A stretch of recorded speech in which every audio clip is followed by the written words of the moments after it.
Okay. Good afternoon, everyone. Thank you very much. Just a minute. You just to make it full screen. Yeah, I'll do that.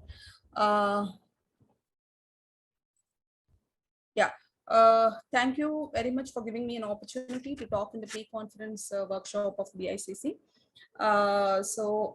Today I'm going to talk about biostatistics, the role of statistics in clinical research, and I've divided my talk into two parts. The first half I will be talking about how do we calculate the numbers for the study, and keeping in mind this workshop is focusing on developing a protocol. So I have the first part will be kind of on sample size determination. The second talk will be on how to what are the different statistical methods which are available, commonly used, and which will be of use for if you're designing any clinical research studies. So in the first talk, you will learn about the important elements of a sample size calculation in designing a clinical research study or a trial. And you will also learn how to report the results of sample size calculations for a granting agency or your research ethics board submission. Okay, so we might wonder, why do we need a sample size calculation? Why not we go by our convenience based on time and the resources? There are different reasons why we have to use proper sample size calculation. The scientific reasons include, if you have a study or a trial with negative results, and if you have a sufficient sample size, the result is concrete. But if you have a study with a negative result, but insufficient power, you may mistakenly conclude the treatment under the study makes no difference. So ethically, why do we have to have a proper sample size calculation? Because if we have an undersized study, you can expose subjects to potentially harmful treatments without the capability of to advance any knowledge. Oversized study, on the other hand, has a potential to expose an unnecessary large number of subjects to potentially harmful treatments. Now, the economic reasons, as you all know, it could be like, you're going to waste your resources like time and money due to its inability to yield useful results. Oversight study may result in a statistically significant result with doubtful clinical importance, leading to waste of resources. So these are the three factors which decides on your sample size. Now, why do we calculate the sample size and power calculations? We know that under certain conditions, whatever the research question you're asking has a good chance of showing a desired effect, if at all any difference exists. And we also have to show the funding agency that the study has a reasonable chance to obtain a conclusive result. Now, to show the necessary resources, that is money, time, and humans, that will be minimized and well utilized for the research study. And to generalize the results to the population, as the sample numbers chosen should be adequate to represent the target population. So these are the four main reasons why we need to calculate a proper sample size. Now, again, numbers, do we have to have 14, 100 or 1000? What is the ideal or desirable numbers? As small as it takes, the trial get to be approved. So we always look for the smallest scientifically sound numbers, ethically and scientifically sound numbers. Again, it depends on what we want to achieve. You'll have adequate N is needed for a proper inference, statistical inference, and your inadequate N may also sometimes lead to inconclusive or wrong results. So that is the reason we should always plan the sample size well in advance while you are writing a research protocol. Okay, so we should never attempt to write any arbitrary numbers, and then later on when the study starts, decide what numbers are required. Now, generally, you have seen in the last few lectures on the prospective and the retrospective studies, and if you see the observational studies, which is mostly retrospective in nature, your sample size mainly is based on an effect measure. So the effect measure, what is an effect measure? What is the effect I am trying to detect based on my observation study, right? Let's take for an example, if you have a case control study. So I'm going to see, like, you have read well in the earlier lectures, a case control study will typically have an outcome of interest which has occurred it could be a disease, non-disease, or an outcome which has occurred or not. And you will try to study whether an exposure variable of interest has any influence on the outcome. So if you see here, the effect measure is going to be the risk odds ratio, or sometimes if you're looking at a prospective, they'll use a risk ratio also to measure the effect. So here the key element for deciding the sample size of the observation study would be you will have to give your the odds ratio and what percent of controls are exposed to the exposure factor. These are the two key elements for deciding your numbers in your case control study. And similarly, you can also calculate the numbers, for the cross-sectional, cohort studies. All will have a similar this thing. Only thing is you will have the percent of unexposed with outcome in the other studies, and also the odds ratio. And you will also have to specify level of significance and the power of the study, which are default values. And I will show you in the next few slides what these mean. Okay, so using this input data, you can calculate the numbers required for your case control study, which means here in this slide, if it's given as, it is not, numbers are not given here. It is only an input data screen. And I will show you how you get the numbers for such a study. So you can use a software called OpenAP to calculate the numbers for observation studies. Now, in experimental studies, usually we go by endpoints. There we look at effect measure, and here we go by endpoints. Now, what are endpoints? Endpoints are those which are measurable. How we measure our primary outcome or outcome of the study is called an endpoint. For example, your endpoints are actually classified into 3 types: continuous endpoints, categorical endpoints, and time to event endpoints.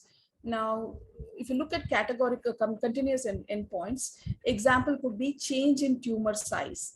So we actually measure the tumor size, and we look at the change in tumor size as an endpoint in some of the studies. You will also have something like quality of life scores. You have URPC, QLQ questionnaires, or any site-specific cancer site-specific questionnaires, which gives you the quality of life scores based for the domains and the for each of the domains. You can also have neurocognitive outcomes, FSIQ, VQ, etc. You can have biomarker levels measured, for example, cytokines levels, and you can also look at dosimetry data. These are some of the examples of continuous endpoints. Okay, so whenever we come across such continuous endpoints, the first thing which we kind of use, the measure which we use to summarize those continuous endpoints, are mean and standard deviation. Basically, we are trying to describe this continuous outcomes with a single measure. Either we use a mean along with standard deviation, or a median with IQR. These are the ways we summarize the continuous endpoints. If you look at categorical endpoints means your endpoint will be defined as categories. For example, if you're looking at response rates, you may have CR, PR, PD, SD. These are some of the levels of the response rates, right? So here we only assign values to each and every category. Okay, so toxicity is measured as, if grade 3 or worse or grade 2 or worse toxicity is present, you define it as yes or no. Okay, such type of data generally they are represented by count, or you can give us percentage or proportions. You count how many are there in each categories, and you describe the counts, and also you may kind of give it as percentages. Now, the third type of variable which is of interest to us, often used in cancer, is time to event variable. It is also called as a sensor data because not all of them experience the event. Okay, examples include overall survival, progression-free survival, disease-free survival. All these are defined as time to event endpoints. Okay, for example, overall survival, the event is death. Okay, so for such type of data, we kind of summarize using proportion, surviving proportion. Okay, what proportion of patients survive at a particular time point. If your interest is, like say, if your interest is to look at 5-year overall survival, then our endpoint will be the proportion of patients surviving 5 years that will be our endpoint. Okay, you can also describe your endpoint as median survival. Okay, and you can also use hazard ratio when you're comparing two treatments. This is how we define our endpoints and the summary measures for each and every endpoint. Now, why summary measure like mean proportion or the surviving proportion is important? Because this is the basic input data for calculating your numbers. If you have decided upon your outcomes and endpoints, we should also be sure of how are we going to summarize those endpoints. And this will be the key element for calculating the sample size. Now, there are also other effect measures like correlation coefficient, odds ratio, relative risk, area under the curve, sensitivity and specificity if you're looking at some diagnostic studies, and agreement. Okay, so the second thing which you have to keep in mind is after deciding on endpoint, generally when clinical research studies, we compare a difference. So if you kind of you're looking at the difference in an outcome or between two groups. So what we see is if the standard arm, if we expect this proportion surviving, and in the experimental arm we expect it to be higher, then we call that difference as a clinically meaningful difference. Okay, so what it means is it's just nothing but how you decide on the difference. Knowledge on the amount of change in the primary outcome measure that is considered clinically meaningful is critical to calculate sample size. The smallest important difference is what the investigators think which is worth detecting. Okay, suppose you are having or you're looking at the kind of you're looking at the difference in the xerostomia rates between the standard arm and the experimental arm. Okay, so here you will know the standard arm xerostomia rate, right? That is known in the literature, or you will be knowing it based on your experience. Now, if you're looking at an intervention which is going to reduce the xerostomia rate, to what extent it will reduce, or to what extent will be clinically meaningful if I really have to plan a study, is the investigators' thought process. Okay, so they should kind of decide on what would be the clinically meaningful difference. The statisticians cannot tell what could be the difference. We can only give numbers for the various range of differences you think will be meaningful. The difference that investigators think is likely to be detected, would an increase or decrease in the effect size make a clinically significant difference? So these are the three things which you have to keep in mind while choosing the important difference. But how do we kind of get on the difference in numbers? So you can use a baseline data, which is from the published literature. It could be from a single study also. It could be from a meta-analysis also. Looking at the 95% CI will help you judge on the clinically meaningful difference. Okay, you can have a review of records. You can also get the expert's opinion, or you can do a pilot study in order to understand the clinically meaningful difference.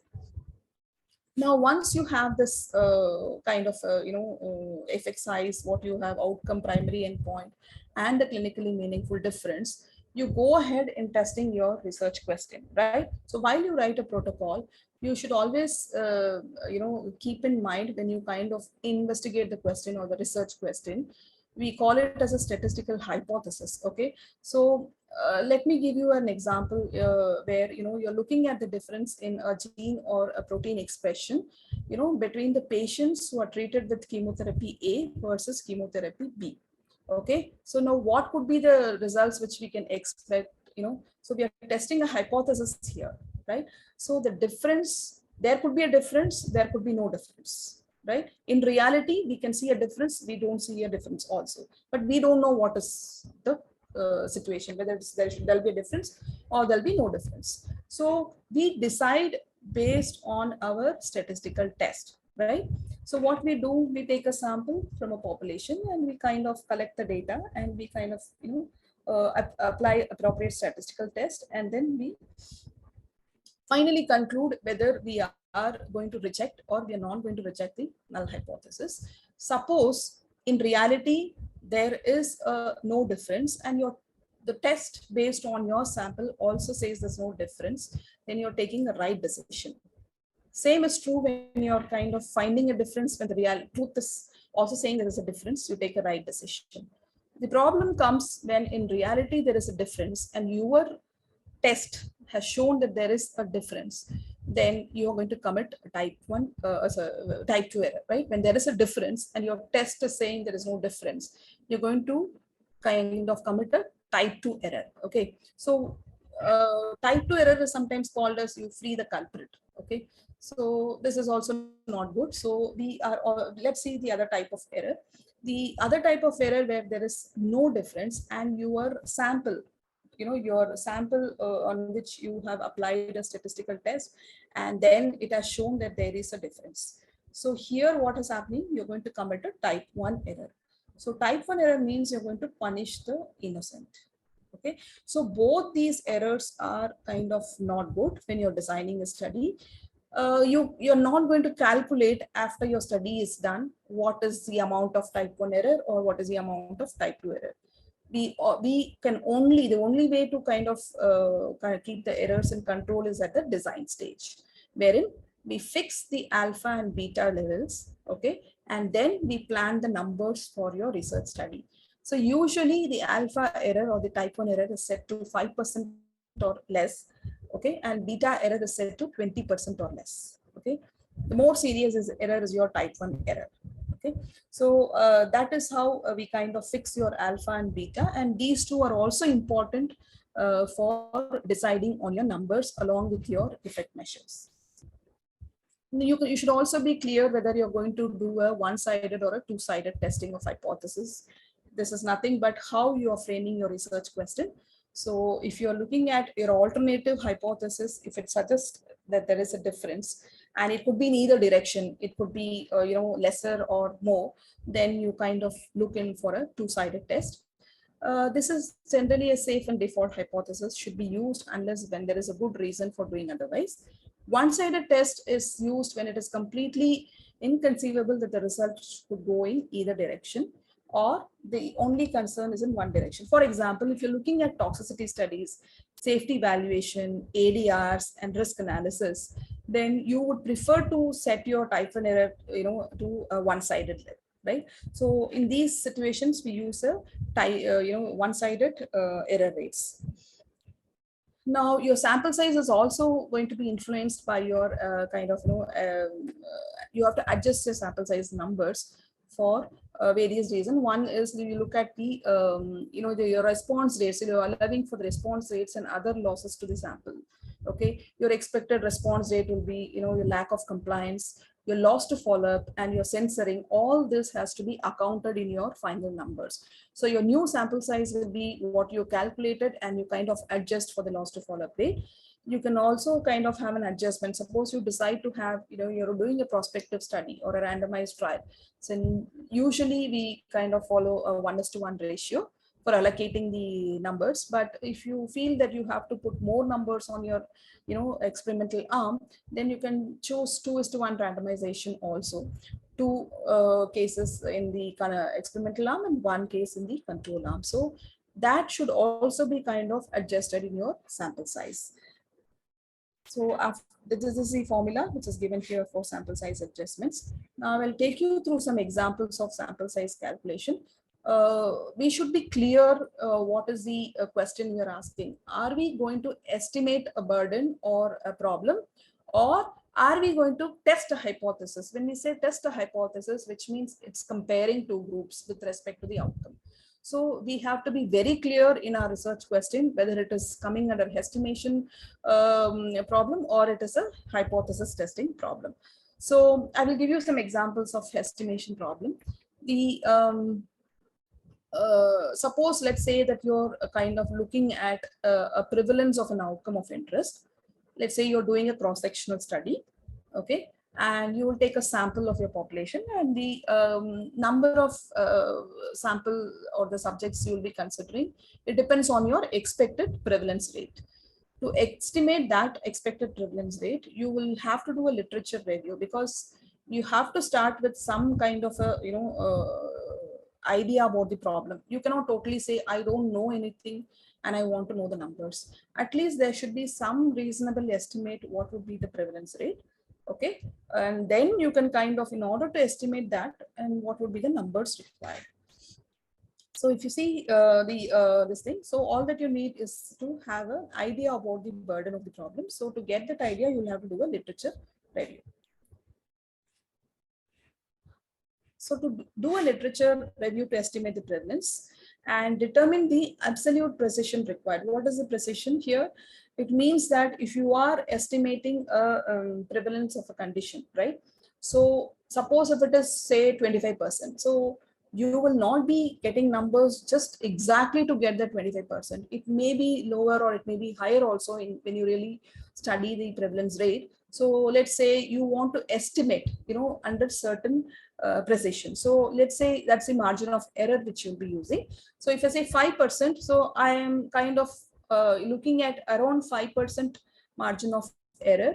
I want to estimate the prevalence of a condition. What is a number I should be considering?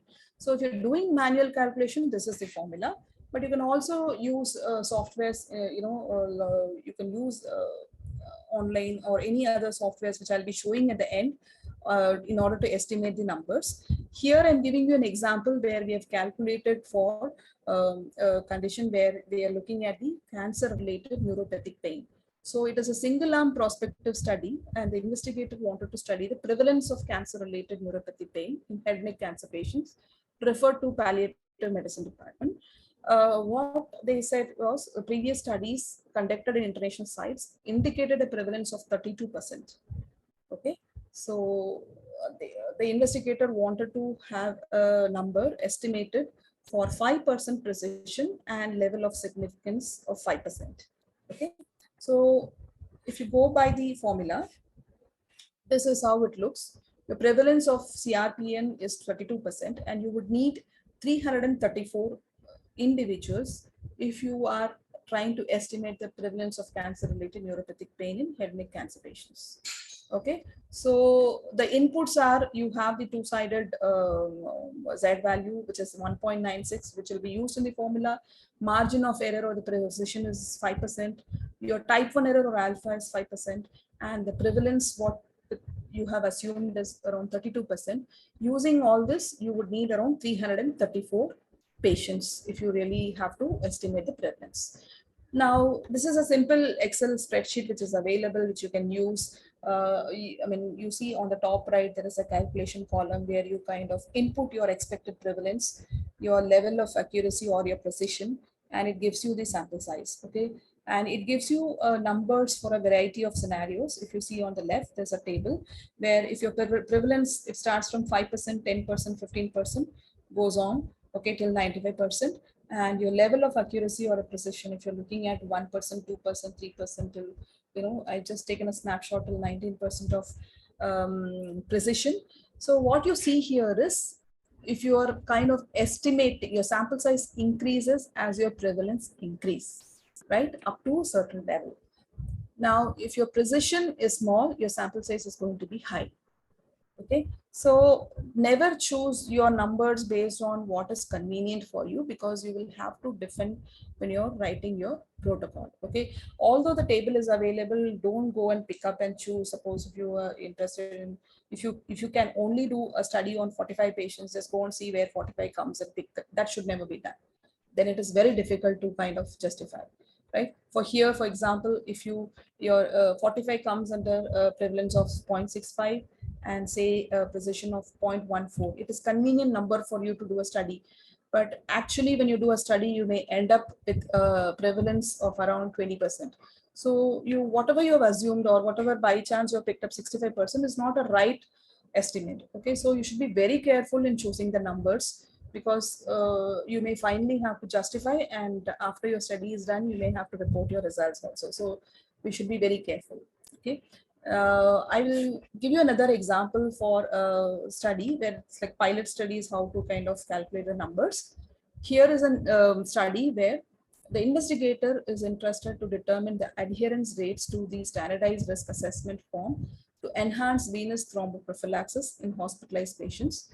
Suppose it was also decided a priori that the criteria for success would be, the main trial would be feasible if the risk assessment form is completed for 70% of the eligible hospitalized patients. Okay, their outcome here is adherence rates. So they are defining the adherence as that if the risk assessment form is completed for at least 70% of eligible hospitalized patients, then they had adhered. So that is what they are trying to kind of estimate. And they have used a confidence interval approach using a 95% CI for the proportion of eligible patients who complete the assessment form and a margin of error of 5%. You can expect a lower bound of about 70%, and with a completion rate of 75%. And the required sample size for this study would be at least 75 patients. The calculation is based on the formula given here, and where the P is the estimate of proportion of interest and N is the sample size.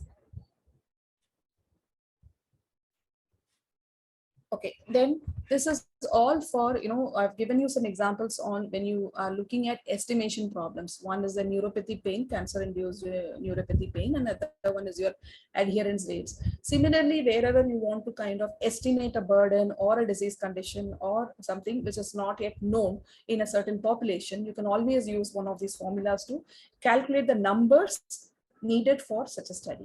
The second part is how to estimate the numbers when you are kind of using a testing of hypothesis problems. So testing of hypothesis means like you have a research question and you're trying to kind of compare between the two groups. You're comparing the outcome between two groups. So the two groups are going to be compared with respect to a primary endpoint, which could be continuous, it could be binary in nature, or it could be time to event endpoints. Examples we have seen earlier. Now I will show you for a binary endpoint, which, comparing two groups. This is a study in our TMH randomized trial by Dr. et al., where the primary objective was to compare mask acceptability in children exposed to fruit flavored, which is an experimental group, and non-fruit flavored anesthetic mask, which is a control group. So the mask acceptability, it's a very subjective word. So when we asked how would you measure that, because an endpoint has to be measurable. So the investigator said that mask acceptability was measured at least good mask acceptability score, which is 3 or above. They have a questionnaire to assess this acceptability. And if the scoring of each patient is 3 or above, then it is called as acceptability. They say that it has been accepted by the patient. It should be 3 or above. Prior data indicate that the proportion of children with a good mask acceptability score of 3 to 4 is 60%. This is what they believe, and the reference is given. This is based on the published literature. And assuming an improvement, the investigator is keen on looking at a clinically meaningful difference of 15%. If he is going to look at the fruit flavored mask, okay, that is the intervention. So he is willing to accept this intervention that if it is able to show at least a 15% improvement in the acceptability score. And he wanted to know what would be the sample size required for his study. So this is going to be a two-group comparison. He's going to randomize the patients into two arms. One will have a one will be a control group, another one is going to be an experimental group, which is a fruit flavor. And what is the number which is required for these two groups is what we are going to calculate. As I said, we should be aware of the type 1 and type 2 error rates, what we are willing to set for our study. Here we have used a default value of 5% type 1 error and 20% type 2 error. So power is nothing but 1 minus type 2 error, so 80% power. And both the groups we have decided to have equal number of patients and an attrition rate of 10%. Okay, so what would be the numbers needed? So what we did was we calculated the numbers for him, and standard arm, it is 60%, and the intervention arm is 75%. That is based on what he has given, because he has given as an estimate that 60% will have a acceptability score in the standard arm. Okay, 60% of the patients. So on that basis, I'm looking at a 15% improvement. So 60 to 75 is what the change we are looking at, of the difference which we are trying to see. The sample size needed will be total 304 or 152 in each arm. Okay. So this you can easily plug into any software. Standard softwares are available. And when we write up a justification, we cannot just give the 152 in each arm, right? We have to write a justification for the IAC submission. So we write it like this: sample sizes of 152 patients in each arm or group will be required to achieve 80% power to detect a 15% difference in mass acceptability score, which is the primary outcome. And I'm defining it as more than or equal to 3 between the groups. The proportion in the flavored mass group is assumed to be 60% under the null hypothesis and 75% under the alternate hypothesis. The test statistic used is a two-sided z-test with pooled variance. The statistical significance of the test is 0.05. Okay, so this is how we kind of write a justification for the numbers which we have arrived.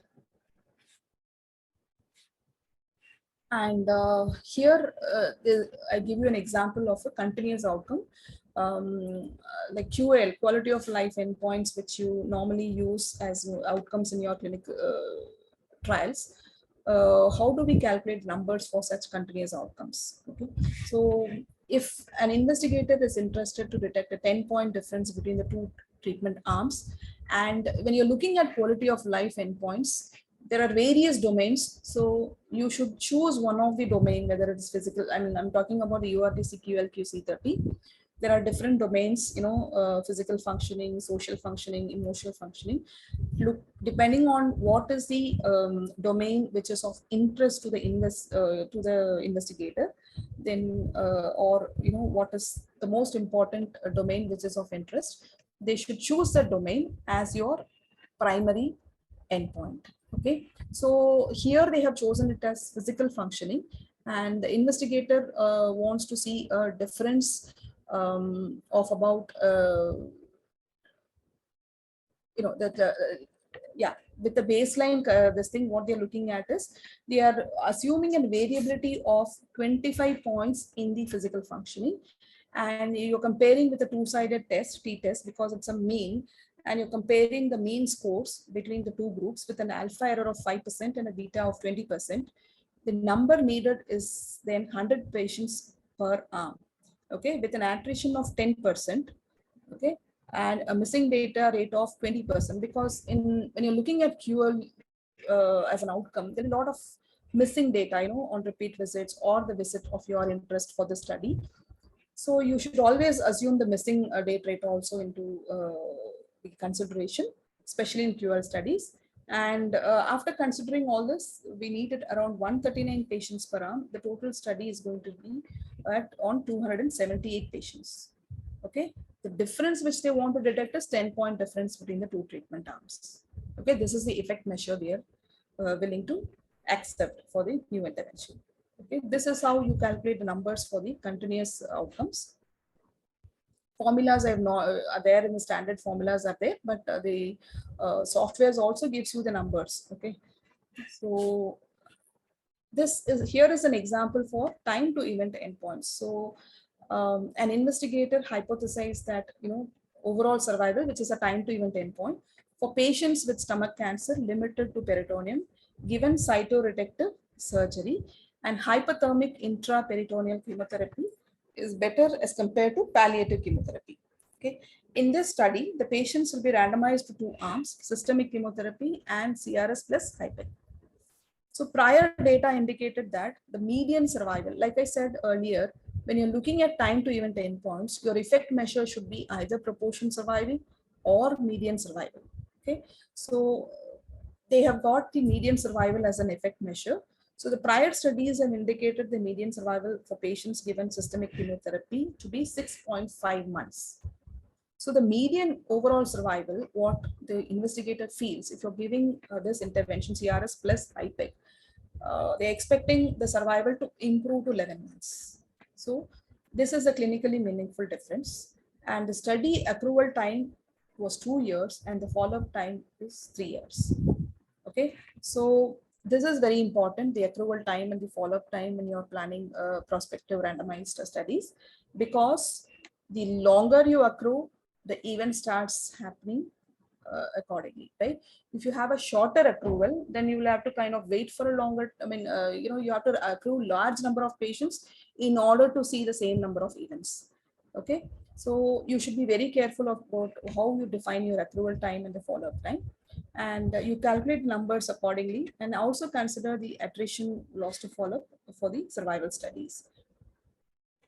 So giving these inputs in our software, and this is our primary aim, which is to compare the overall survival between patients with stomach cancer limited to peritoneum palliative chemotherapy versus CRS plus IPEC. The design is a phase 3 randomized controlled trial, and your endpoint is overall survival. This is how we have written a justification for the study. Primary objective was to compare the overall survival between the patients treated with the intervention.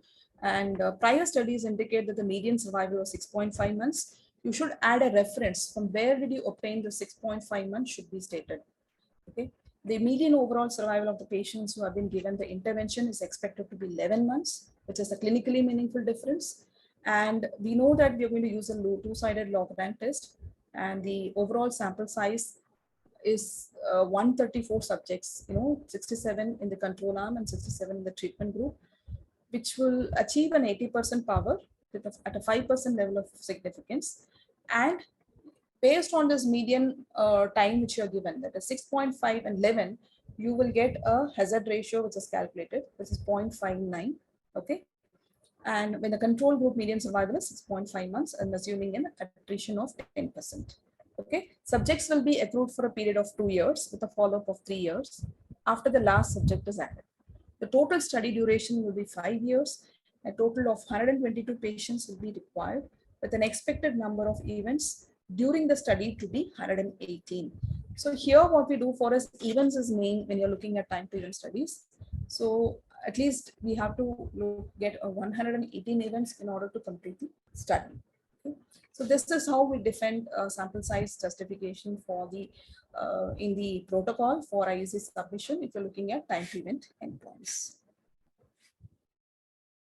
This is the output from the software where you plug in whatever the required this thing. The input data is only 6.5 and 11 here. That is a control median this thing, survival, and the experimental group ka survival time.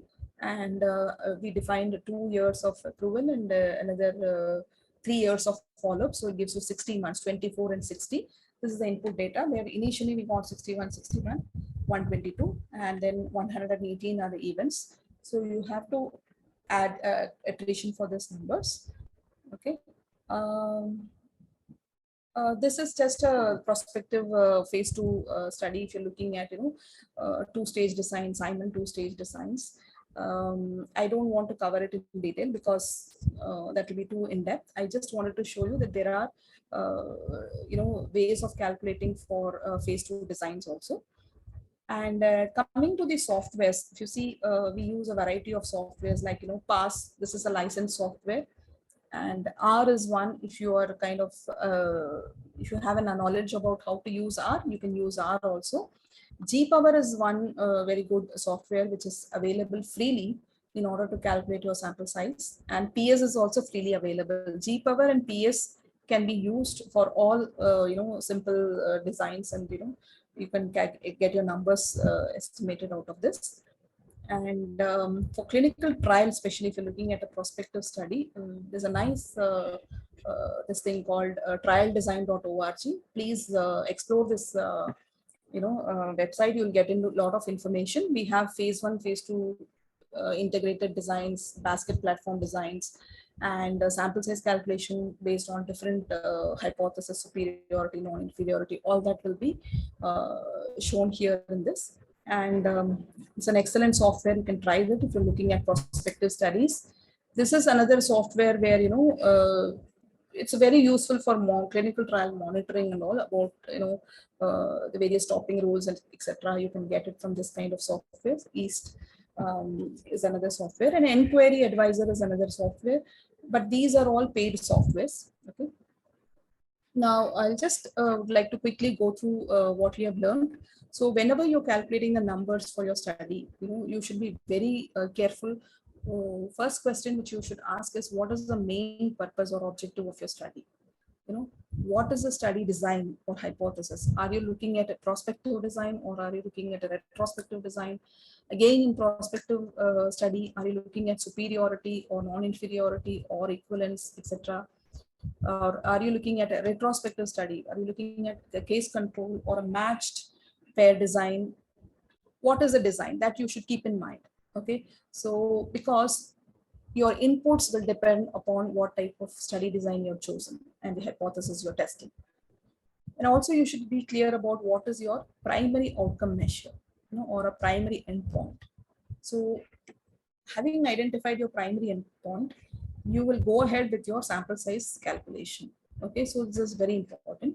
And after defining a primary outcome, you should be clear whether what type of primary outcome or endpoint you're looking at.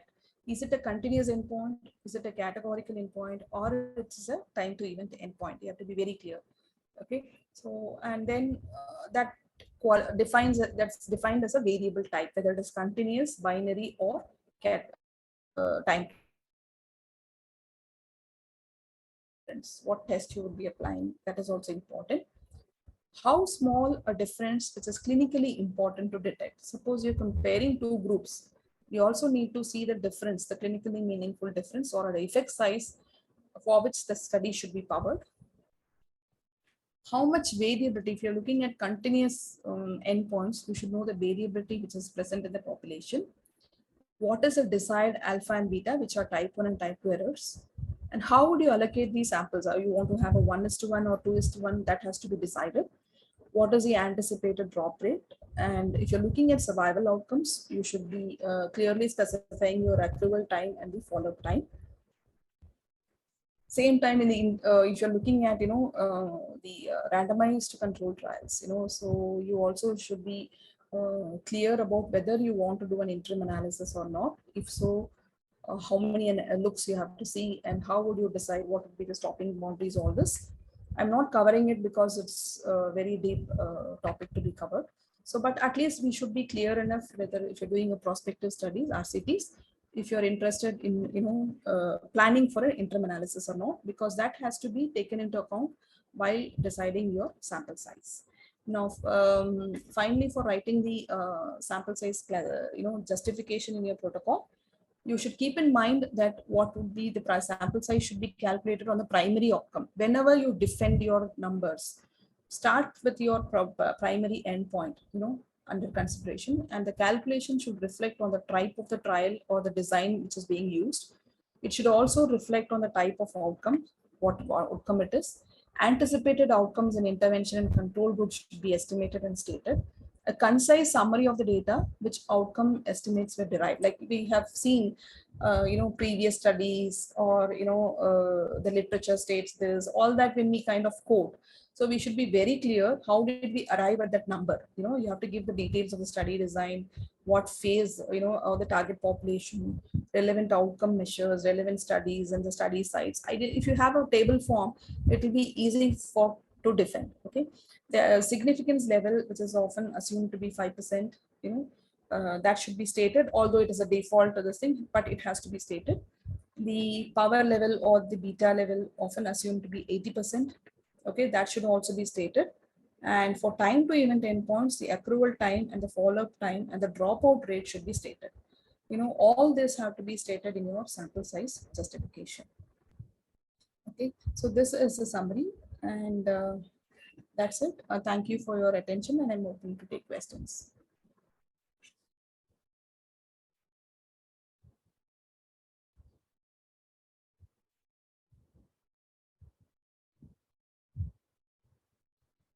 Any questions?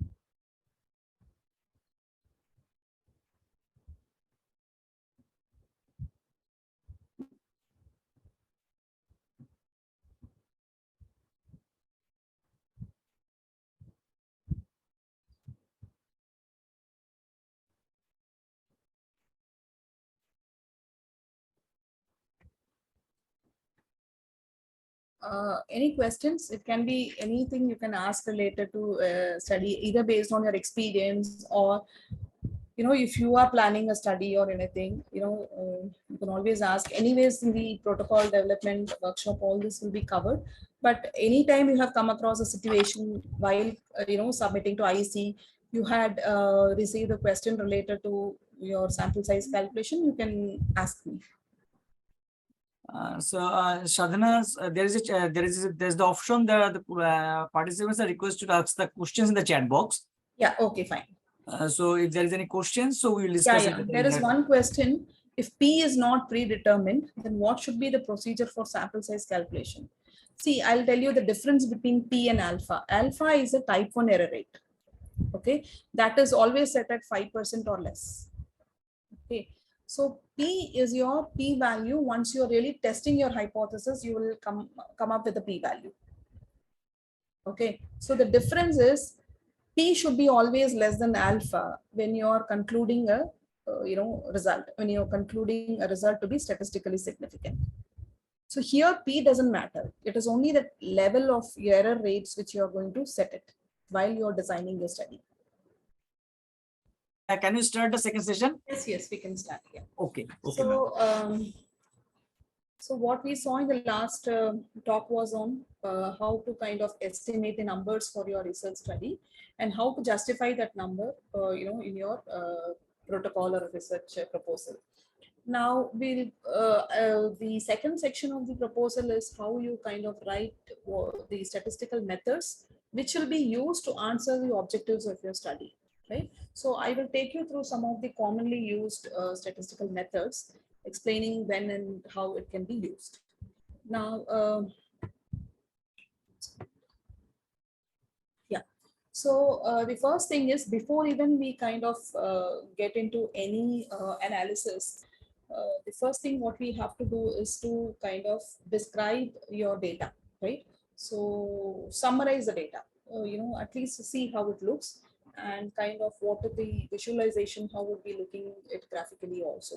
So this is important, but in order to kind of describe your data, you should be clear about what type of data, which we have seen in our last session also. The type of variable is of interest. One is like you should know whether it's a binary data, categorical data, or a continuous data, or a time to event data. Accordingly, you will report the descriptive statistics of your data and the graphical representation of the data. Now, to begin with, if you have a continuous data which is normally distributed, I will show you how to check the normality. If it is normally distributed, you generally report in your this thing using first is the numbers, mean and standard deviation is the main summary measure, along with the range, which is minimum and a maximum. For graphical representation, you use histograms, dot plots, box plots, scatter plots, etc. for continuous data. If you have a continuous data which is not normal or skewed, you should report using median and interquartile range, which is defined as the difference between the lower quartile and the upper quartile. You can also give the range along with it, which is minimum and maximum. But most importantly, you have to report median instead of mean if you have a skewed data. Again, for graphical representation, you can have histograms, dot plots, box plots, and scatter plots. Okay. And for categorical variables, we generally summarize using the count data, which is frequency counts and percentages. You can also represent in a table format like one-way table and two-way table for categorical variables. And the graphical way of representing this data is using bar chart. Now, this is a flow chart which is commonly used if you depending on the type of data when you're exploring the data. Okay, so for descriptive statistics, we use for categorical data frequency percentage, continuous, mean, median, and for variability of the data, you use standard deviation, range, or interquartile range. Interquartile range should be reported along with median, and range also can be added along with the median, but most importantly, median and IQR. And if you're reporting mean, you can give standard deviation and range. For categorical data, all these charts which are shown here. For continuous data, you'll have to use a histogram, box and whisker plot, dot plot, and scatter plot. The whole thing is summarized in this slide. And so we know that when we have our data, we know without even doing any statistical test, we can first thing is Even when you're writing in your manuscript, you have to write a one line stating how would you summarize your data. Like categorical data will be represented using frequency and percentage, and the continuous data will be summarized using median IQR or mean and standard deviation. Like that, you have to mention a statement in your method section. And we know that we kind of work on a sample, and which is a part of the population, and we have learned how to arrive at the numbers of this for the sample. Whenever we take a sample from the population, we know it has to be representative. And why we only take a sample, we are not taking the entire population. Also, we know for scientific, ethical, and other reasons. And the sample which you have chosen should be representative, and the number also should be fair enough. It should not be like because you have resources or you don't know how to calculate, you kind of take up whatever numbers you want. That should not be the approach. And whenever we take a sample, we test our research question on the sample, okay, and we kind of frame a hypothesis which is called statistical hypothesis, and then we test the hypothesis, and then using some statistical inference methods, we kind of generalize it back to the population, right? So generalizability is very important when you're testing a hypothesis. Okay, this is the whole idea of statistical inference, like sample to population, population to sample, how we kind of work. Okay, so for that, hypothesis is very important. What hypothesis we are testing is very important. Let me give you an example of hypothesis in statistics. Let's say your research question is, does parotid sparing IMRT demonstrate superiority to conventional RT in terms of observer rated xerostomia in head and neck cancer patients? So when you frame a question, you have to be very clear what is your target population, which is head and neck cancer patients. What is the outcome which is of interest to you? The primary outcome. The primary outcome for this question is observer rated xerostomia. And what is that you're comparing? You're comparing xerostomia between the patients who received IMRT and conventional CRT, right? So this is how it should be clearly stated in your research question. So target population, the comparator arm, the intervention arm, and what is the outcome. Okay, all this has to be clearly specified in your research question. If this is clearly specified, then we can kind of write a statistical hypothesis. In statistics, hypothesis is defined as null hypothesis and alternate hypothesis.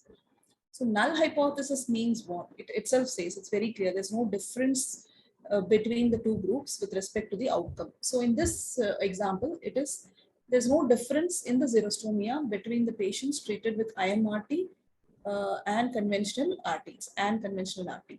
So what is the alternate hypothesis then? It is the hypothesis which we want to prove. What is that we are trying to show? We are trying to kind of explore a difference, right, in the xerostomia rates. We hope that IMRT will have less xerostomia as compared to CRT, right? That is what our question, and that is what we want to prove.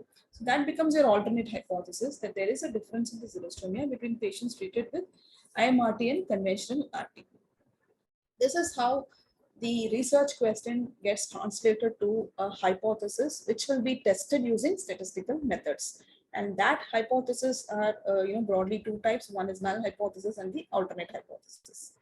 Okay, the hypothesis which we are testing is a null hypothesis. Okay, so once we are clear with our this thing, what are the steps involved in testing the hypothesis?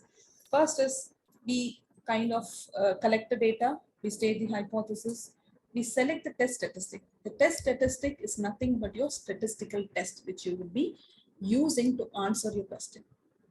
Okay, then you select that, then you calculate the test statistic. For example, the common known ones are the t-test, chi-square, all that we calculate it. And at the end of it, what we do, once we finish the calculation, we kind of take a statistical decision whether we are going to reject the null hypothesis or whether we are not going to reject the null hypothesis. Okay, so when we reject the null hypothesis, okay, we conclude that alternative hypothesis is true. And when we do not reject the null hypothesis, we may conclude that null hypothesis may be true. Okay? This is a framework of hypothesis testing. So, yeah. So once we finish testing a hypothesis, what we do is we kind of get some value which is very fascinating to all of us, which is called the p-value. Okay, p-value is nothing but a probability value. So when we say probability, it will have a range of 0 to 1. Okay, so we will not get 0, will not get 1, but somewhere in between we will get. Okay, so if you see how the p-value is obtained, I mean, I will not say it's calculated, how it is obtained. So if you see this diagram, this is the range of possible results. Okay, possible results, and the most likely is going to be favoring your null hypothesis. Okay, your this thing. Then on the extremes, you see very unlikely observations on either sides. Okay, so the green shaded portion is your p-value, that is more towards your tail. Okay, so now if you see on the it's like kind of a bell-shaped curve. Okay, so if you see there is an observed data point. What is the observed data point?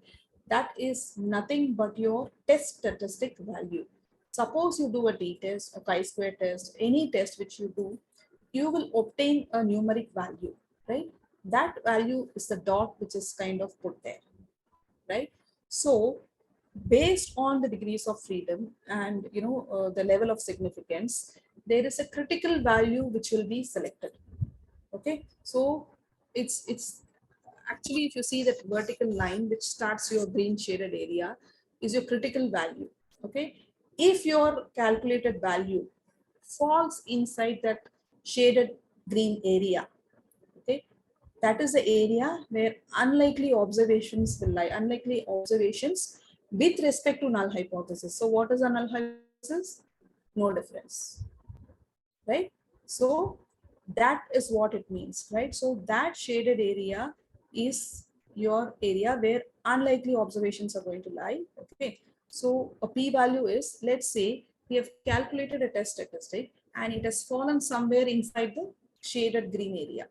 Okay, so it is falling into my rejection area. The green shaded area is nothing but the area where the null hypothesis is going to be rejected. Okay, so and the limit which has been defined is based on the boundary for your green shade, which is the L-shaped boundary that is defined using your level of significance, that is your alpha error, and the number of samples which you have used for your study. Okay, based on that we define the boundaries, and after you perform your calculations, you see where your test statistic falls. Okay, if it falls inside the shaded area, it simply means your calculated t value. Let us now, for this understanding of t value, assume that we have done a t test and we have got a t value. Okay, that t value falls inside the shaded area. It means that it is more than the table value or your critical value. So in that case, we reject the null hypothesis. To simplify, we say that when your calculated value falls in the shaded area, we reject the null hypothesis. Okay, so shaded area and calculated area, if it's confusing, let us look at it in this way. We have a calculated value, we have a table value. Table value is your shaded area. If the calculated value is more than the table value, we are going to reject the null hypothesis. Okay, so and what do we do next? When we say that we are rejecting a null hypothesis, we also get obtain a p-value, which is the probability of an observed or more extreme result arising by chance. Let's say I have completed my study. I'm going to compare my xerostomia rates, okay, between IMRT and conventional radiotherapy. And I've obtained for that study, I've got a p-value of, say, p is equal to 0.0132. Okay, so how do I interpret that?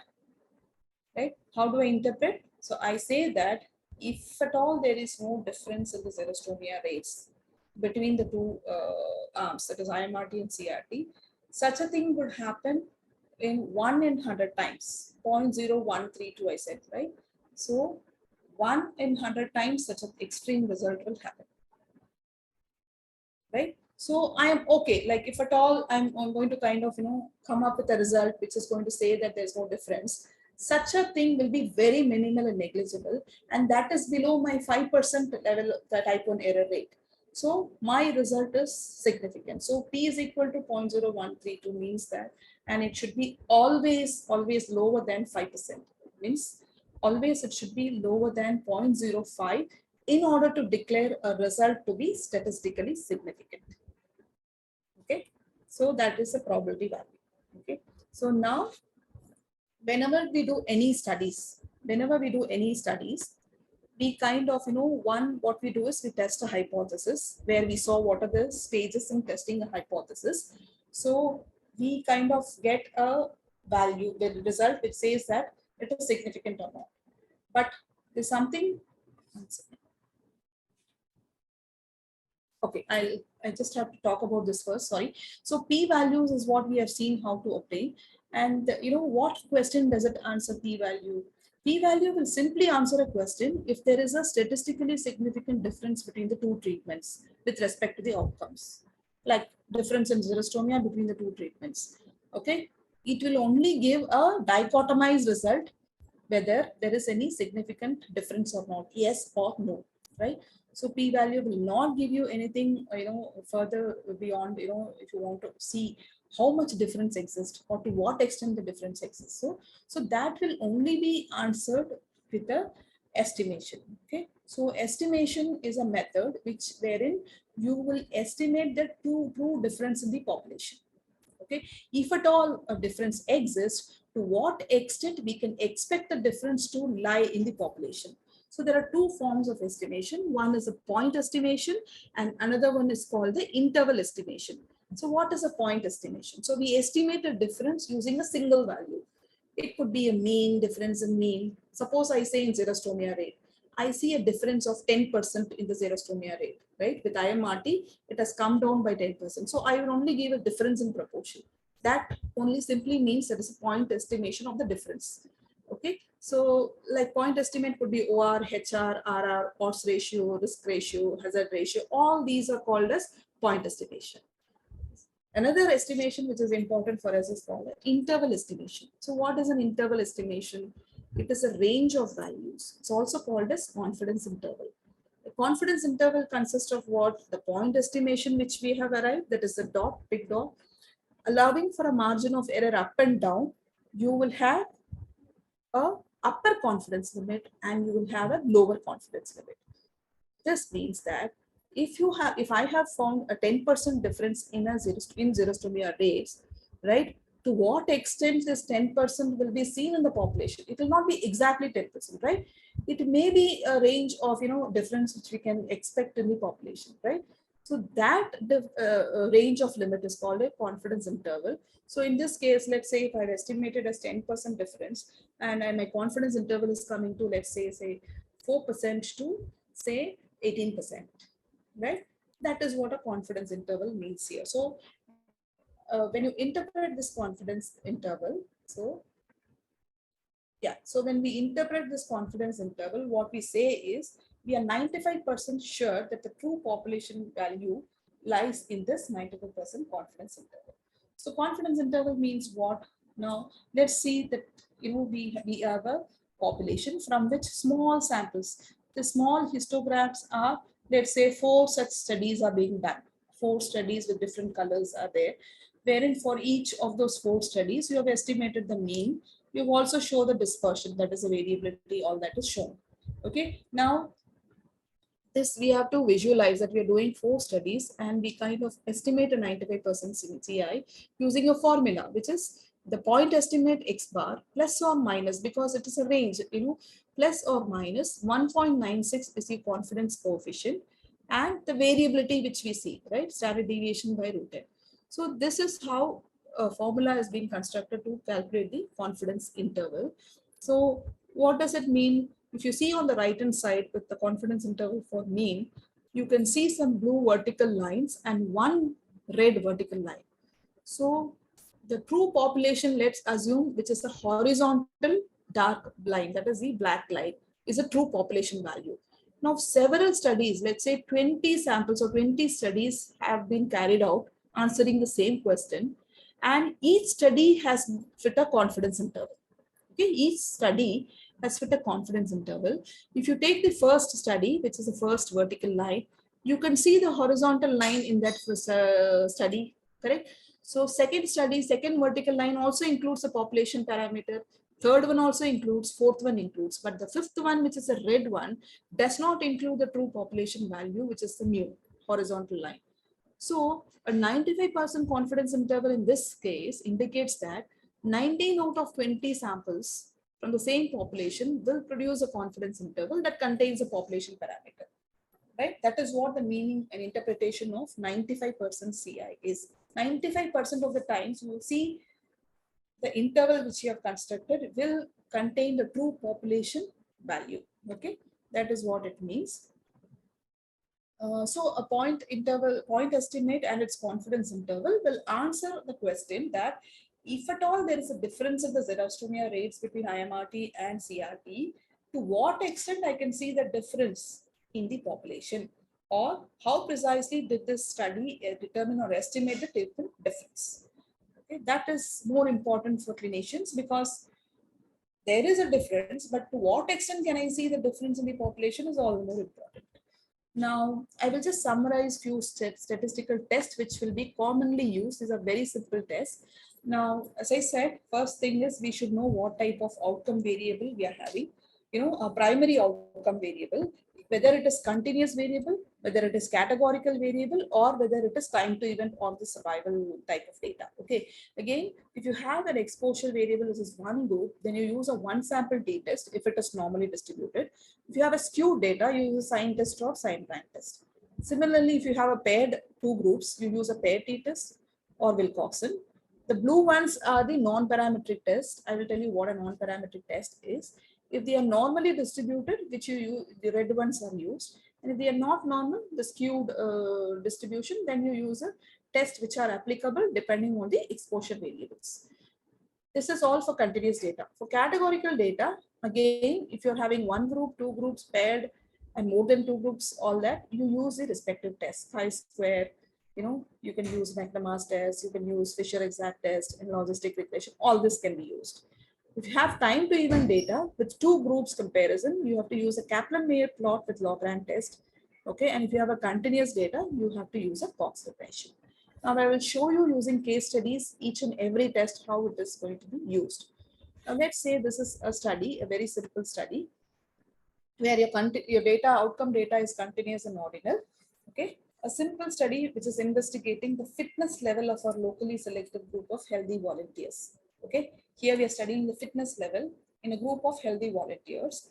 Now, with a published average value on fitness level for that age group of healthy volunteers, which was done previously on a national level, the fitness level is assumed to be some value. Okay.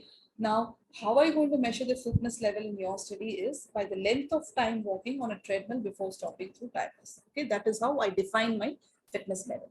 So that will be actually what type of data? It will be a continuous data, right? So the exposure and type is you have only one group of volunteers, and the outcome is what? You are measuring the fitness level, which is length of time, right? You're capturing the length of time, which is a continuous data. Okay. And what is your objective here? You're trying to see if there is any difference between the group average and the published value. Group average means in this set of individuals, healthy volunteers, you get an average value, right? Whether any difference is there in the average value and the published value. So actually you're studying a single sample here, right, of your volunteers. So here you will be using if the data is normally distributed, you will use one sample t-test. If it is not normal, you will use sign test or sign rank test. So whenever you have a study of this kind, or if any research question which you're asking, please be clear about your objective, your outcome and type of variable, what it is, your exposure and type of variable, if you're clear about it, then you can easily choose based on the flow chart, what I've shown you earlier, which test to use. Okay. Now, the second scenario. Okay. So I have another data, which is again continuous and ordinal data.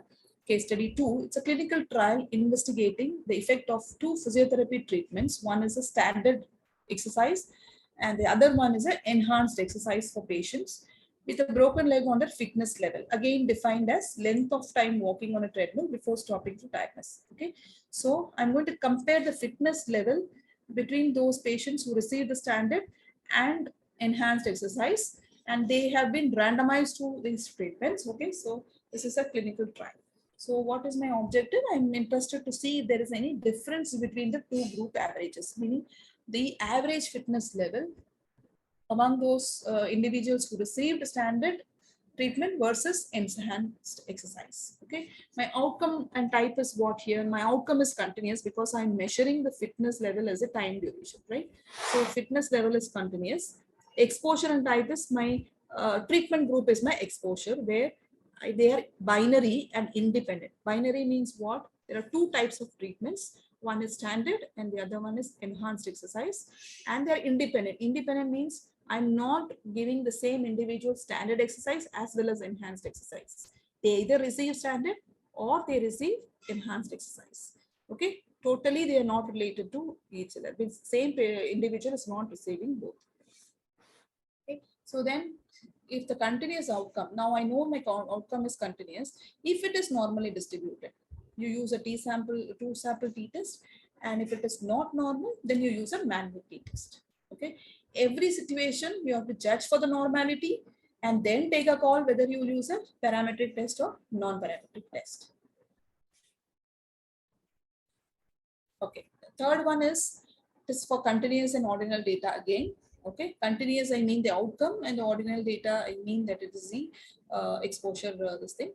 If you see here, now each individual performs a walking test before and after enhanced physiotherapy. Let's say individuals are given only the intervention, which is the enhanced physiotherapy, and I'm measuring their fitness level before giving it and after giving the enhanced treatment. Okay, so for each patient you'll have one value before and one value after, which means each patient or each individual will contribute to two values, one before giving an intervention and after giving an intervention. Okay, they are paired observation. Okay, one individual is going to give two values, paired data. So, and the question here is any difference between the before and after averages, right? So the number of outcome is 2. You have before reading and after reading. Outcome and type is fitness level is your outcome, which is measured on a continuous scale. Okay, and it is a pair data. Okay, so if the difference in outcomes, that is after minus before, is normally distributed, here we have to check the normality of the difference in outcomes, and that is a fitness level. And if it is normally distributed, you use a pair t-test. If it is not normal, you use a Wilcoxon sign rank test. So the objective outcomes, outcome and type, and what we are trying to see, if it is normal and not normal, it should be very clear. Then only we can choose the right type of test. Next one is yeah.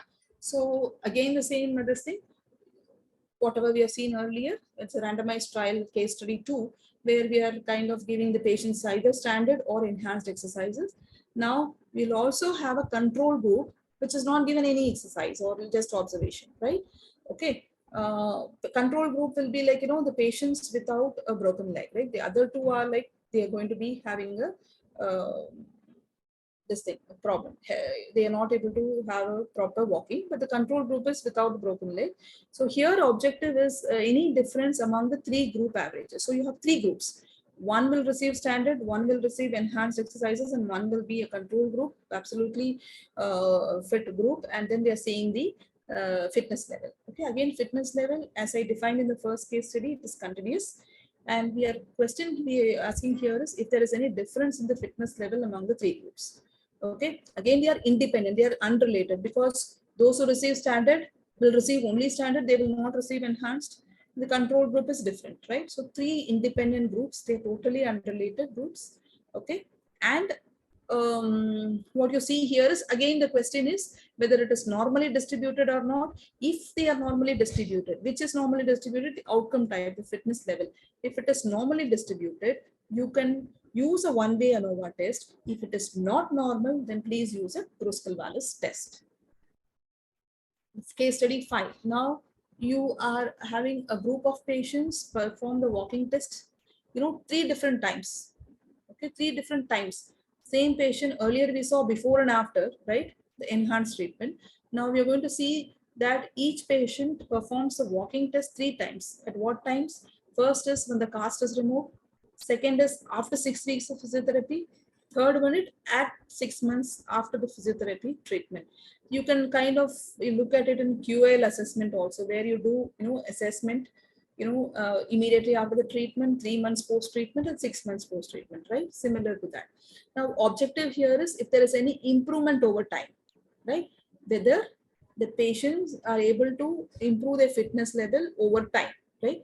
So number of outcomes is 3 time points we are assessing them.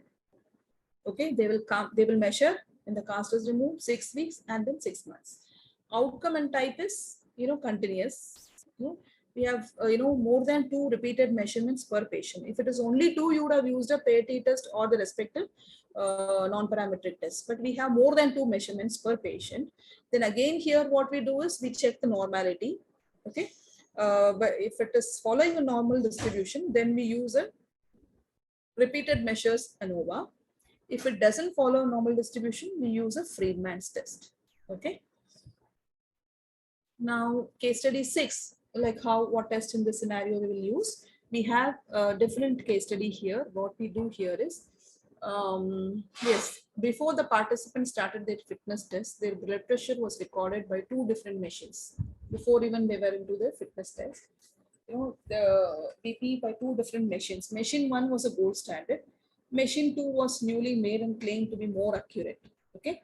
So our aim is to validate the measurements recorded from machine 2 by assessing the level of agreement with that obtained from machine 1, right? Which is a gold standard.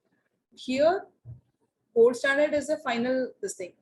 There is nothing against it, but then the new machine, we want to see to what extent it agrees with the gold standard.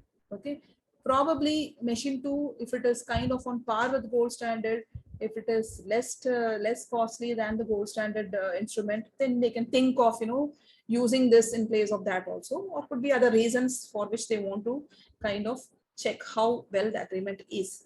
Now, objective is any agreement between measuring tools. Here we are not comparing, because we have gold standard method and another this thing to compare the BP. Our intention is not to compare. Very often, if we have this kind of situation where we are comparing 2 continuous outcomes like blood pressure, and between the 2 different methods, we tend to kind of report using t-test, which we should be very careful. But here what we are looking at is objective is to see the agreement. So we want to see where they are kind of going away from the gold standard, in what we are kind of agreeing, where it is not agreeing, all that we have to study. So we use, it is pair data. So we have to use a bland enhancement test method to compare the agreement between the 2, and also kind of bland enhancement also will give you the bias assessment. Okay, all that statistics you will get if you use this plot. Okay, so pair data is generally not advisable, but people still use it. But the right way of doing looking at the agreement is by using a bland and Altman method. So these kind of examples I'm giving, which will always confuse when you're analyzing your data. So you should be very clear about your objective. Are you looking at the difference between the 2 measuring tools, or you are looking at the agreement between the measuring tools? Now, the case study 7 is about, similar this thing, outcome is binary. Here what we do is fitness level. I'm kind of grouping it into unfit and fit. Earlier we had the fitness level measured as continuous data. Now I want to kind of, dichotomize it into unfit and fit. Okay. So I use a cutoff to say beyond this it is fit and below this it's unfit. Okay. So now here my intervention is enhanced treatment. I want to see whether my enhanced treatment is better than the standard treatment. Okay. So whether the fitness level is, more people are fit in one treatment as compared to the other treatment, that is my question. Now, any difference in proportion between the 2 groups. When I say proportion of the fit people in between the 2 groups, right? That is the question I'm asking. Okay, or it could be the other way. Okay, so outcome and type is fitness level category, which is categorized into binary, fit and unfit. Treatment groups are binary and independent. Okay, so what we do here is I give the standard and enhanced treatment, and I'm looking at how many are unfit here and how many are unfit over there, right? Either you look at the fitness numbers or you look at the unfit numbers. Okay. So if you have this kind of a situation, you will have to use a chi-square test if you have large samples, and if you have a very small numbers, then you use a Fisher exactness. Both will answer the same question. Depending on the size of the study subjects, you choose this test. Okay. If you have more than 2 groups also, you can follow the same thing. Yeah. Now case study 8, what we do is, you again use a fitness level measured as unfit and fit, but you have only one group of patients, okay, assessed before and after enhanced physiotherapy. Okay. Only one intervention, enhanced physiotherapy, before and after. Okay. So again, here the outcome is binary. Okay. Fitness, fit and unfit. Any change in the status. So, but if you see here, very important is it's a pair data. Okay. Before and after, whatever you see is always a pair data. Okay. Each patient will contribute to categories, whether they are fit or unfit. Okay. So, and their fitness may change, status may change, before the intervention, after the intervention. Okay. So there, how would you study? It looks like when you're kind of summarizing the result, you will have a table as shown in the slide, wherein you have the number of individuals who are unfit before and after also remained unfit, who were unfit before and became fit after the intervention, fit before the intervention and unfit after the intervention, and fit before as well as after, right? So this kind of numbers you will get, because you will only count how many are falling in each category before and after intervention. Okay, so this is a binary data and it is paired. So when you have a binary and a pair data, you should use a McNemar's test. Although this table looks like a typical chi-square test table, you should be very careful in choosing the test. Here you should use McNemar's test. This is the right test if you have a pair data. Okay, and if you have the outcome classified as binary, unfit and fit. Okay, so the next one is the same blood pressure. If you recall that example, 2 different machines. Okay, but there, we had continuous measurements of BP. Here we are calling it as, based on some threshold, we kind of categorize them into low and high. Okay, low and high, machine 1 and machine 2. Okay, had it been continuous, we would have used bland Altman method. But here, since it is not continuous and we have categorized them into low and high for the gold standard as well as the mission 2, which we are the testing. So we have 2 outcomes, the outcomes classified as low and high. Okay, and status of the blood pressure from each machine we have. It's a binary pair data. Here again, we are seeing the agreement, but in a binary outcome. So we have to use a kappa statistic for this type of data, and we are asking looking for an agreement between 2 methods. Okay. So next one is, the last one is a continuous data, wherein you're looking at the if you have a data where you're looking at the correlation between 2 variables, outcome variable, which is a continuous. So I'll give you an example here. Overexpression of anti-apoptotic MCL1 protein in oral squamous cell carcinoma is linked to disease progression. Okay, therapy resistance and poor outcome. The USP9X has been reported as an interacting partner of MCL1, which may stabilize it. Okay. Now the question of interest to the investigator is the expression of MCL1 and USP9X was assessed by, the technique is immunoblotting and immunohistochemistry. And what they are trying to see is, they are trying to see the correlation between the MCL1 expression and USP9X proteins. Both are continuous. IHC data is continuous. Okay. So here what we are seeing is if any of the variables is normally distributed. So if this thing, then we use a Pearson correlation, which means we are testing the normality of MCL1 expression and USP9X expression also. If both are showing normal distribution, we use a Pearson correlation. If any of them are not normally distributed, then we use a Spearman's rank correlation. Pearson correlation is represented as R and Spearman's rank correlation is represented as rho. Okay, so we should be very careful. We again have to check the normality assumption. Okay, so yeah, so we have been talking more on normal, not normal. So how do we assess normality? So typically for continuous data, we use a histogram or box plot. Okay, and we use a normal quantile plot also to assess the normality. It's also called as normal probability plot. And statistical tests are available for assessing the thing, because many times the visual representation may not help you judge the normality. So you use a goodness of fit test, which is Shapiro's test for small samples, and KS test for large samples.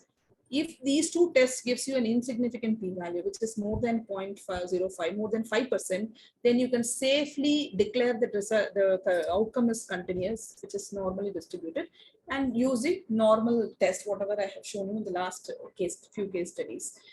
If it is below 0.05, the p-value, when you test a Shapiro's test or Kolmogorov-Smirnov's test, if the p-value which you kind of get obtained from this test is below 0.05, then there is a significant departure from normality. So you cannot use any parametric test. You should use a non-parametric test. So the difference between parametric and non-parametric is based on the assumption of the normality. Okay, underlying distribution follows a normal pattern or not. Okay, that is the meaning of this normality assumption. So we use either of these tests to decide whether the data follows a normal distribution or not. Okay, when do we use such tests? When you have data which is score data, or rank data like VAS score, or some are measured pain scores, and all these things will have some categories defined. So they will not be a continuous data. Like such data, you cannot use a parametric test. And when you have too high or too low values which are measured, also you cannot use a parametric test. And when the data is not normally distributed, also you cannot use a parametric test. So wherever I have used normal means this test, non-normal means this test, non-normal means non-parametric test should be used. Now, when you kind of do analysis, you may kind of ask high-end questions like, using multivariate analysis. So what is a multivariate analysis? Means you have several variables considered for analyzing the influence of the predictor variables on the outcome, right? So what it means, it's a statistical techniques that can be used to simultaneously explore when multiple risk factors, which are independent variables, how they are related to a certain outcome, which is a dependent variable.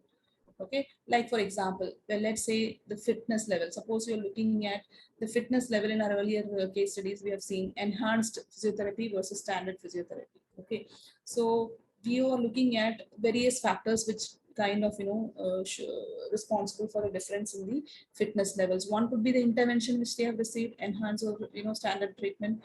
Second could be their age, second could be the gender. There could be several other factors which are responsible for the fitness level.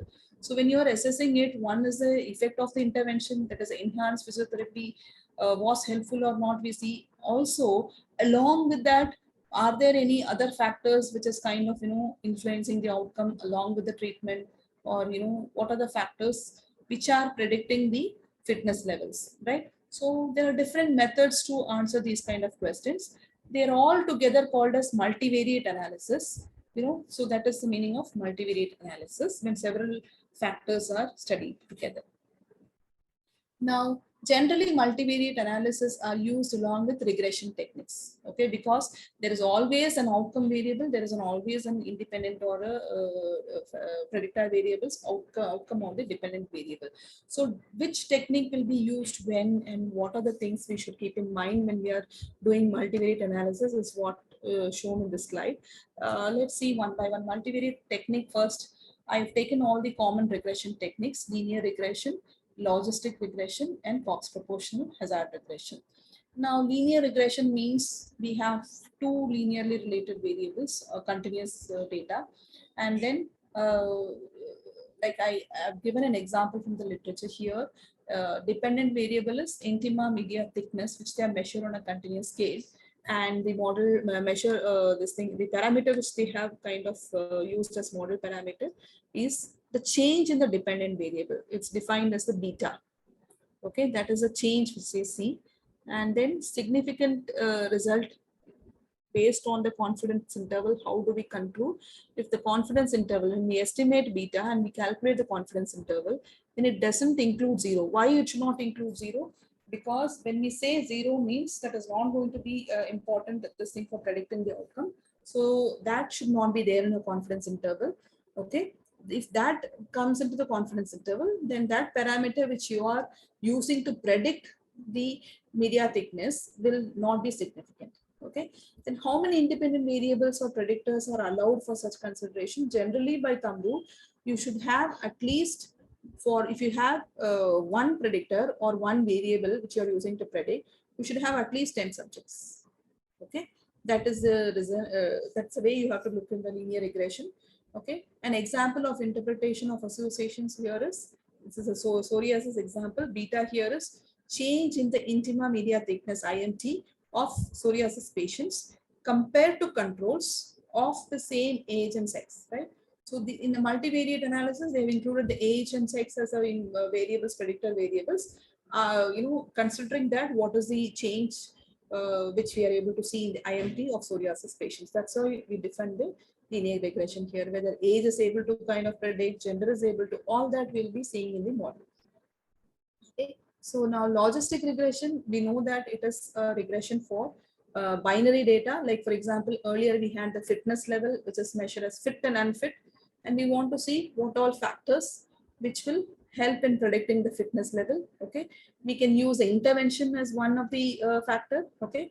We can use gender, we can use age, we can use other patient related variables. And then we can see that, what are the factors which independently predict the outcome here, that is a fitness level. So in this, I'm giving you another example. Occurrence of cutaneous melanoma is the outcome. Occurrence means it will be yes or no. So here the model parameter will be odds ratio. How would I kind of estimate the association using odds ratio? Again, whenever we say point estimate, there is always an interval estimate, that is a confidence interval. If it does not include 1, because odds ratio of 1 means whether you're exposed or not exposed, means whether you're given an intervention or not, you are at a greater risk of cutaneous melanoma. That is what it means. So 1 is generally, whenever you're estimating the risk, 1 is a null value. So your confidence interval should not include the null value. Okay, because both exposed and unexposed are at equal risk. So we don't want such a thing to happen. So if your confidence interval does not include the null value 1, then your result is statistically significant. That is how you conclude the significance based on the confidence interval. Here again, you should have at least 10 events per variable.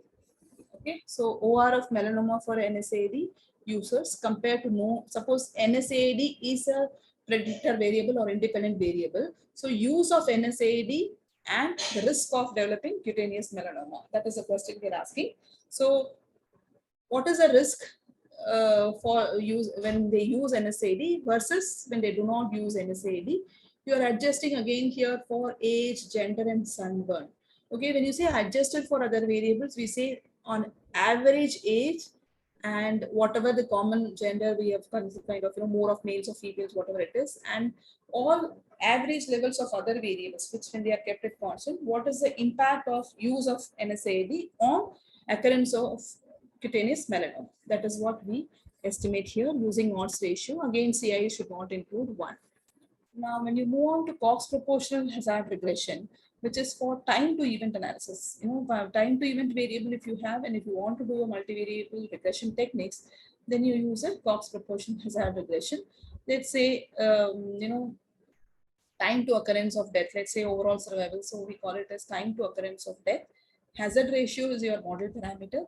And if the confidence interval does not include 1, then you can conclude the result to be significant. Here again, you should have at least 10 events per variable. So here, if you're looking at comparing a new treatment with the standard, your hazard ratio, that is your model parameter, if it is, hazard ratio of death for patients receiving this treatment, new treatment versus the standard treatment, what is the risk of dying, adjusted for other risk factors. That is how we kind of construct a multivariate model. And of interest is your, how would you take the variables for multivariate model? How would you select? If you have a lot of variables to be studied, how will you choose what will be going for the multivariate model? So you do a univariate screening here, meaning if your aim is to see a lot outcome, suppose your binary outcome is there, like fitness level, or the cutaneous melanoma. Okay, so both are binary, right? Yes or no types, right? So when you have a binary outcome variable, now all these techniques are defined based on the outcome variable. Here, binary outcome, you will use logistic regression. And for that model, logistic regression model, how would you select the variables? You will use a univariate screening that is based on chi-square test. Each and every factor you will cross-tabulate and see whether it's significant or not. Okay. So if it is significant, then you can consider it for the multivariate analysis. But if you have a continuous independent variable, then you use a t-test or manual t-test. Again, see the significance of it. If it is significant, then you can take it for multivariate analysis. Okay. So for Cox proportional hazard analysis, which is for time to event data, you use a univariable screening method. Is your Kaplan-Meier and Lagrange test will be used, to screen the variables and to kind of take it to multivariate analysis. So here again, for every independent variable predictor, you should have at least 10 events or outcomes here, Cox proportional hazard analysis. For both, this rule is applicable. Okay, so next is if time permits, I would like to cover logistic regression at least in the next 4-5 slides, because mostly for retrospective data it is used. When your outcome is binary, you use this method of analysis. It is a statistical method used to model dichotomous or binary outcomes using predictor variables, right? So let's say if I want to predict surgical site infection using some pre-operative and post-operative factors. So here, surgical site infection SSI is a binary, whether infection present or absent. So I have some set of pre-operative variables, some post-operative factors. I want to see which of these are predicting the SSI. Okay. So I know here I have chosen logistic regression on what basis? My primary outcome. My primary outcome is what? Surgical site infection, right? That is my dependent variable. So I know how am I going to measure the surgical site infection. It is going to be yes or no, and it is dichotomous or binary. So I would use a logistic regression method, and I have a set of pre-operative and post-operative factors. So I will use a multivariate logistic regression used when the research method is focused on whether or not an event occurred, okay, rather than when it has occurred. I don't look at time when the infection has happened, but I just see in how many cases infection has happened. Okay, so in such a situation, I use a logistic regression. So you can use for like other examples, incidence of toxicity, you can use a logistic regression. But again, if your interest is to see time to toxicity, then you have no choice but to use a Cox regression, because it is a time to event variable and you have to model it using Cox proportional hazard regression. Now I'll just quickly take you through the last example, that is logistic regression with one predictor. Here, the example given here is rizatriptan for migraine. Okay, migraine, the drug which is used is rizatriptan. And the response is your complete pain relief. You're assessing the complete pain relief at 2 hours. Okay, so after giving this drug in 2 hours time, whether there was a pain relief or not is my outcome. Okay, so yes or no. Okay, then again here predictor is dose, of drug dose. So you have placebo, which is 0, 2.5, 5, and 10 NT. Okay, so the number of patients who kind of received placebo is 67, and how many of them got relief is 2. Percentage relief is 2 out of 67, which is 3%. Right. So the outcome is relieved or not, yes or no. And for each doses, how many were treated and how many got relief and the percentage relieved. Okay. So this is the output of the software which I've used, but I can explain you what it means. So the question here is whether this dose is able to predict the pain relief, right? Right. So here what we are having, the dose which they have received is 0, 2.5, 5, and 10, right? So at 0, percentage pain relief was 3%, if you see here. And at dose 3, it is around 9%, if you see 9.3%, that is what is put as a dot here. And for dose 5, dose 10, these are the percentage relief. Okay. So if you fit a model, you get the line, which is a kind of a curve, like that is the line fitted using logistic regression. Okay, whether dose is able to predict the response, right? So here, if you see, it's a typical regression where the regression coefficient is B, and this is your regression coefficient, standard error of the coefficient, the test statistic which is used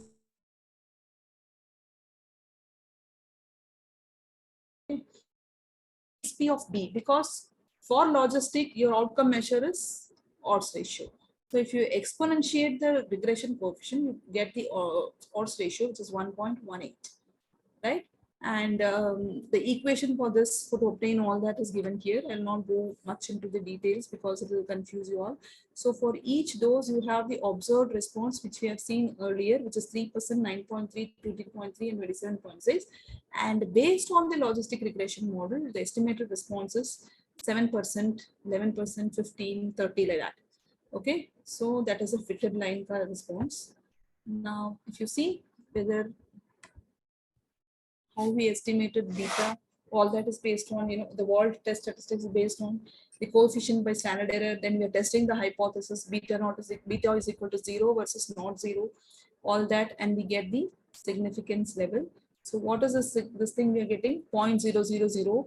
It's truncated to 3 decimals, but otherwise it's a very low p-value. So this dose of the drug is able to predict the response. That is the interpretation. Okay, but to what extent and all we can see here.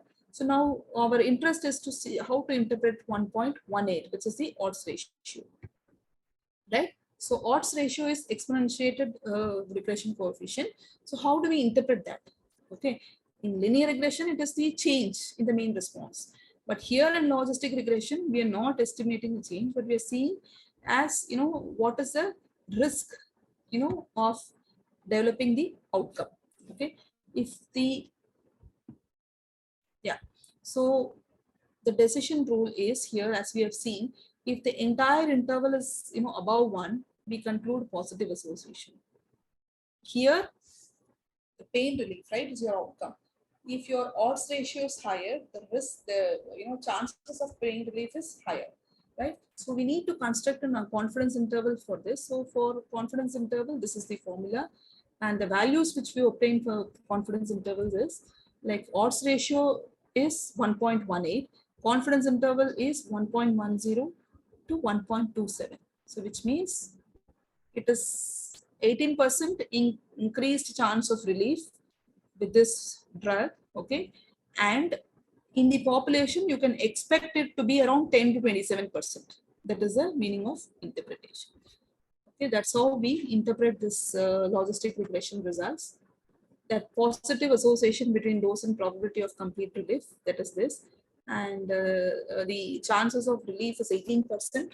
Okay, and then in the confidence interval is 10 to 27%. Now, whenever we do any study, like, you please remember the guidelines for reporting, because when we conduct and we do a study, at the end of it, when we have the data, we analyze it and we try to publish in any journal, right?